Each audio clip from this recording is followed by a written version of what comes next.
আচ্ছা খেয়াল করো, আজকে দেখাবো এটা হলো তোমার যে টাইপিং স্কিলটা, কীভাবে টাইপিংটা করবা। তার জন্য আমি আগে থেকে একটা স্লাইড করে রাখছি, তো এটা শো করতেছি।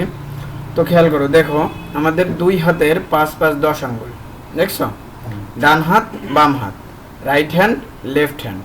তো এই জায়গায় দেখো তোমার যে সবুজ চিহ্নগুলো দিয়ে প্রথম যে আঙ্গুলটা, তো প্রথম আঙ্গুলে ক্লোন, দেন তারপরে আর আঙ্গুলে তোমার যে এল, এই যে ক্লোন এল কে জে, আর এইটা দিয়ে হলো স্পেস বার। দেন এই পাশ দিয়েও সেম, প্রথম আঙ্গুলে তোমার যে A S D F, then space bar. Left hand right hand দুইটা থেকেই স্পেস বার হবে। প্রথমে এই জায়গাতে শুরু করবা, ক্লোন এল কে জে, তারপরে দেন এই আঙ্গুল দিয়ে, এই আঙ্গুল দিয়ে এই জায়গায় এইচ দিয়ে স্পেস বারে ক্লিক দেবা।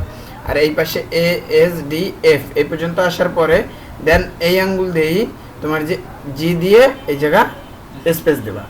বোঝা গেছে? বিষয়বস্তুটা হচ্ছে ঠিক এরকম, এরকম উপরেও নিচেও।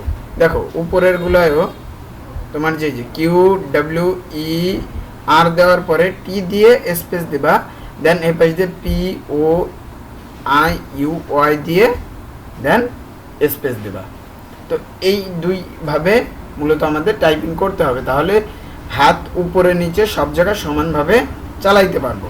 তো দেন নেক্সট যেটা আছে, দেখো এই জায়গায় আরও ভালো করে বুঝাই দেওয়া আছে যে তোমার কোন আঙ্গুল থেকে কোনটা হবে, কোনটা দিয়ে কি করতে হবে। এই যে দেখছো বৃদ্ধাঙ্গুলি দিয়ে তোমার স্পেস দিতে হবে, দেন এই আঙ্গুলগুলো দিয়ে তোমার এই যে এই কাজগুলা সব করতে হবে। এই জায়গায় দেখো তোমার যে প্রত্যেকটা দিয়ে আছে, এইটা দিয়ে কী করতে হবে, কোন আঙ্গুল দিয়ে কোন কোন অক্ষরগুলো লিখতে হবে। এই আঙ্গুল দিয়ে লিখতে হবে প্রথমে ব্যাকসেলার, এরপরে ক্লোন, এরপরে দেন পি, এরপরে ও।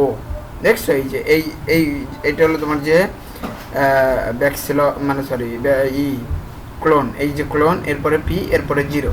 তারপরে এইটা দিয়ে লিখতে হবে প্রথমে পুলিশ স্টপ, এই যে যেটা আছে এটা পুলিশ স্টপ, এরপরে এটা আছে ও, তারপরে আছে জিরো মানে সরি 9, এটাতে 9 লিখতে হবে। এভাবে তুমি উপরে নিচে করতে হবে। এবার এইটার মূলত বসে কিভাবে করতে হবে সেই জিনিসটা দেখো। তো দেখো এইটা এভাবে বসা যাবে না, এটা হলো রং, দেখছো এটা হলো রং ওয়ে, আর এটা হলো রাইট ওয়ে। তোমার যে মনিটরের ভিতরে চোখের লুকটা থাকবে, হাতটা কিবোর্ডে থাকবে, দেন তুমি এইভাবে বসে সুন্দর করে বসে লিখতে পারো। তুমি যদি এইভাবে হেলাই চেদ্রাই করো তাহলে কিন্তু মূলত হবে না, তোমাদের এই দুইটা কাজ করতে হবে। তো লিখতে হবে হলো এইভাবে, চোখ থাকবে মনিটরে, হাত থাকবে কিবোর্ডে। তুমি যদি এখানে দেখে এটার মতো লিখতে যাও তাহলে কিন্তু তোমার মূলত লেখা হবে না, উল্টা মাজায় ব্যথা হয়ে যাবে। ঠিক আছে? তো দেখো এই যে দেখছো কয় জায়গায় প্রেশার পড়তেছে, যদি রং ওয়েতে লেখো 1 2 3 4 5 6টা জায়গায় শরীরের প্রেশার পড়তেছে যদি রং ওয়েতে করো।